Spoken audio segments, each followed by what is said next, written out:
ആം ആദ്മി പാർട്ടിക്കും ഇന്ത്യ മുന്നണിക്കും വർദ്ധിത ഊർജം നൽകുന്നതാണ് ഡൽഹി മുഖ്യമന്ത്രി അരവിന്ദ് കെജ്രിവാളിന്റെ ജാമ്യം.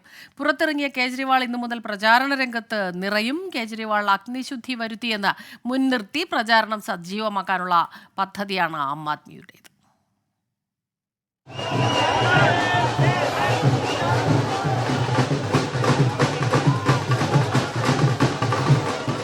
50 ദിവസത്തെ ജയിൽവാസം തന്നെ ഒരു തരിമ്പും ഉലച്ചിട്ടില്ലെന്ന് പുറത്തിറങ്ങിയ നിമിഷങ്ങൾക്കകം അരവിന്ദ് കെജ്രിവാൾ തെളിയിച്ചു. സ്വീകരിക്കാൻ വഴിനീളെ അണിനിരന്ന രാഷ്ട്രീയ ഭേദമില്ലാത്ത ആൾക്കൂട്ടം വർദ്ധിച്ച പിന്തുണയുടെ തെളിവ്.